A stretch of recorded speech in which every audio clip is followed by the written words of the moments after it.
Okay, so sorry. I'm chilling. I'm chilling too hard right now. Um, but I was reading in Mark 9 and it says, um, well, it's Mark 9:38. It says, Then John said, Teacher, we saw a man using your name to force demons out of a person. We told him to stop because he does not belong to our group. Jesus said, Don't stop him. Anyone who uses my name to do powerful things will not say evil things about me. He who is not against us is with us. I tell you the truth. If anyone helps you by giving you a drink of water because you belong to the Christ, then he will truly get his reward. I struggle with this because I can be very critical. I can be very critical of myself and other people around me. And I tend to have these impossible standards sometimes for myself or anyone to jump. And I won't necessarily speak on anyone else. I'll just, talk on me. Um, that if they're not condemning Christ and they're not speaking evil things about Christ, then they're for us. Anything else that goes on in the church will be handled and dealt by with the church. It goes on to say, if one of these little children believes in me and someone causes that child to sin, then it would be very bad for him. It would be better for him to have a large stone tied around his neck and be drowned in the sea. I don't care what nobody say. To have weights on your neck and to be pushed out into a pool is traumatizing enough. But to have stones around your neck and to be pushed out to the sea, man, ain't nobody seen the bottom of the sea like that for real, for real.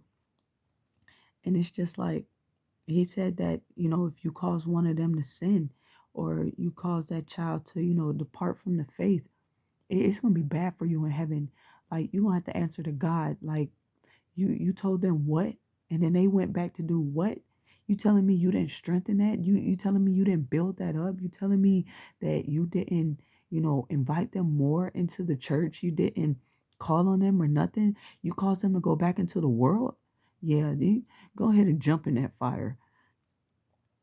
And then it says, if your hand causes you to sin, cut it off. It is better for you to lose part of your body but have life forever. That is much better than to have two hands and go to hell. In that place, a fire never goes out. If your foot causes you to sin, cut it off. It is better for you to lose part of your body but have life forever. That is much better than to have 2 feet and be thrown into hell. If your eye causes you to sin, take it out. It is better for you to have only one eye but have life forever. That it is much better than to have two eyes and be thrown into hell.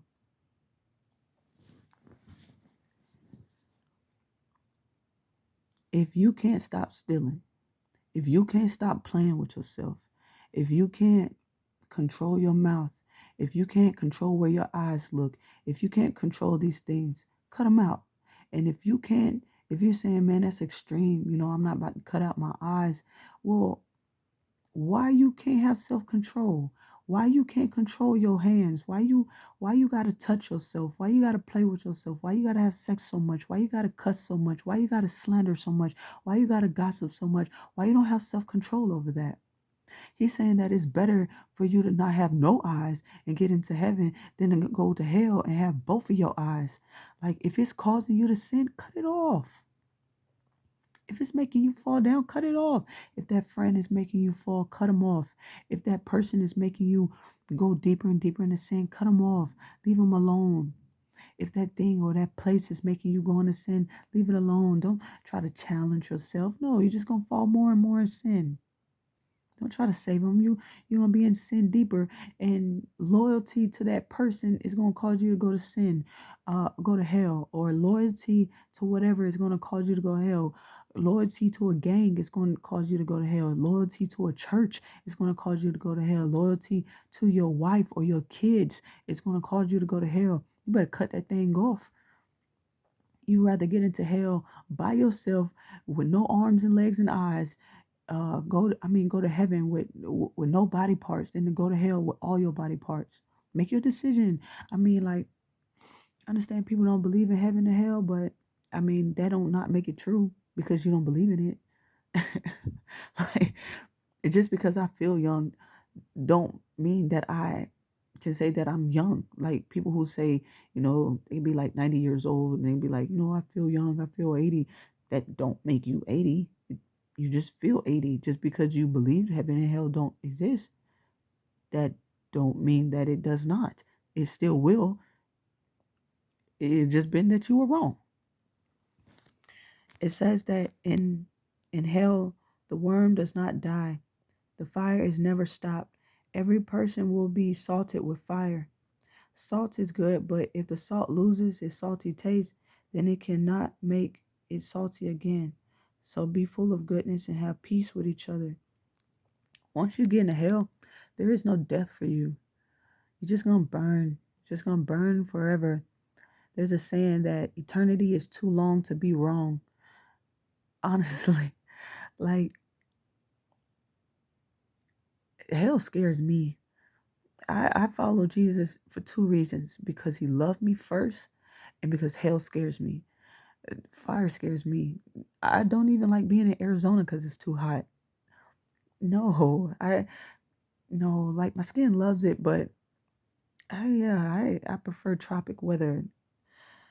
So, but I don't know, like just to expound on what salt means is if you ever had salt versus sugar, you know the difference. Sugar is sweet, it's all ah, yay, and salt is all like ah. If you ever had like if you ever been in a salt sea or a salted beach, ever tasted like salty water and make your face parch up, or if you ever had sugar, it make you feel all nice and good. Well, there are some people out here that are just straight sugar. They pretend to be salt. They look like salt, but they're not salt. They just sugar. They sweet. But then there's some that are salt, and they make your face do some things. And that's what they're supposed to be. You're supposed to be salt on this earth and not sugar. But um it says, so be full of goodness and have peace with each other, and allow God to grow that in you. If you do not have it, if you do not have patience, if you don't have peace, if you don't have joy, you still have depression, allow God to grow that in you, but give it to him every single day. Your sin is not the issue. It's the root of the sin that's the issue. It's like the seed, and it sprouts, right? So say it sprouts a tree. The tree isn't the issue. It's the root under it is where you must grab it from. So if you chop off a tree, chances are it'll grow back. But if you bring it up from the root, then chances are, it doesn't grow back unless you plant another one. But that's all I got.